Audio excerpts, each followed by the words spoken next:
Then there's 4 general principles that will allow you to build up a following and really, make yourself heard and your research heard. And I'm not saying that this is exhaustive, but this is what I observed over the last couple of months.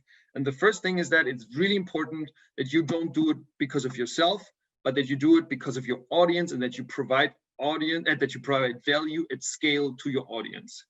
What you do is you don't do anything about you. It's about the content for them. And that's very different than what I see very often on LinkedIn. I feel on LinkedIn, it's very much, look at what I did, look at this awesome project that I am in, look at, we published all that stuff. It's me, I. But you don't get attention, and you don't get anyone to interact with you if you don't provide value. So you should never, I advise you to never start a LinkedIn post or whatever other post saying, look how cool we are, look at this project, look at this paper, but rather frame it in a different way, saying, are you interested in science? Are you interested in making your onshore wind projects successful? Then it's this paper on this and this topic might be interesting to you. I would appreciate if you would read it. Like that, you give it a little turn, So it's always audience first. Whatever you put out, it's always audience first. If you have a conference that you want people to join, don't say, we have this conference, join, but put it, re-engineer it, and say, this is what you learn. Are you interested in this and this topic? Then the conference might be interesting to you. Second thing, build relationships. If you just put out content, that's great. But if you get people to comment on your content and you don't answer to that, then you're already lost. Because then they comment on your content, and then they realize, oh, this person actually doesn't really care about me. And then they might not refer you. They might not tell their friends to follow you. They might not be interested in giving you knowledge that you might be interested in. And the connection that you would be able to build just stops. So when you put out content, it's not just about content that provides value, but it's really to engage and interact. And if you really want to build a following, you could also Google look who put out content on your hashtags, like social acceptance or wind energy or whatever, and then provide good comments to posts that other people have put out. And I assure you, 60 or 70% of the people that you have commented on will follow you, because they know that you're a good person and that you have good thoughts in mind, and that you want to support them and the topic. The third point is that you pull from different directions. On the one hand, you are fast, and on the other hand, you're very patient. What do I mean with fast? What I mean with fast is that you put out content pretty much every day.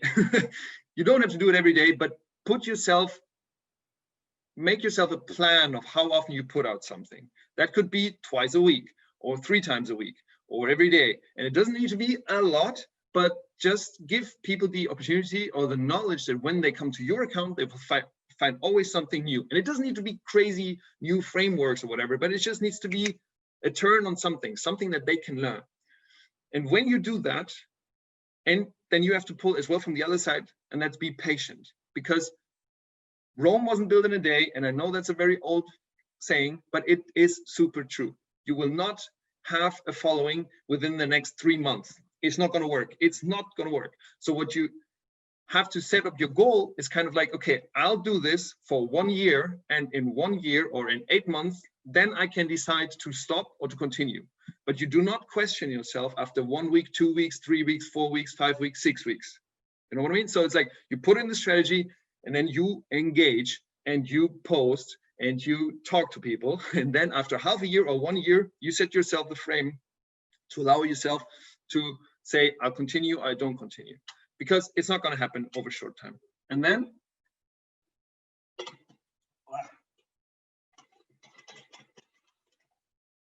now I spilled water on my shirt, but you don't see it. So the fourth point is, don't take anything personal and still be kind. And I think that caters very much to what Elizabeth said, is that when you put yourself out there, you create visibility.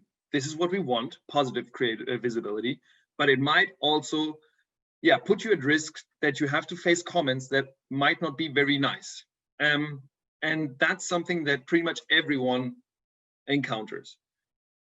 If you're 60 or if you're 70, and if you have a great standing, then you might not have that. If you're white and male, then you also might not have that. But if you're female, if you have some kind of migration background, if you, I don't know, we'll all have it at different scales. And the question is how we deal with that. And what I think helps in dealing with that is that to think that these people who actually comment on something that we do, we are active, we are out there, that's actually really poor. It's like they take the time to read your content, then they take time to think about it, and then they take time to comment in a negative way on you. How poor is that? So I think we should actually feel compassion for these people that are apparently not so happy in their life, and that they actually take time to comment negative stuff on Elizabeth's posts, which is just very poor. So Elizabeth, I think you should definitely get yourself in a position where and I'll just give you the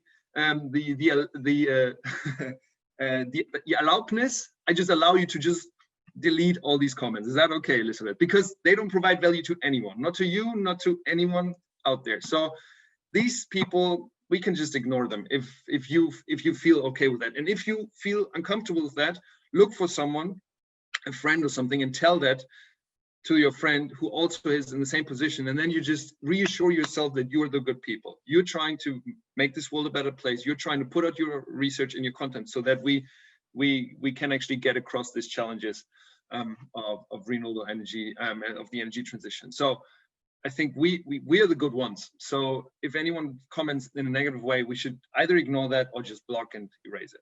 Okay.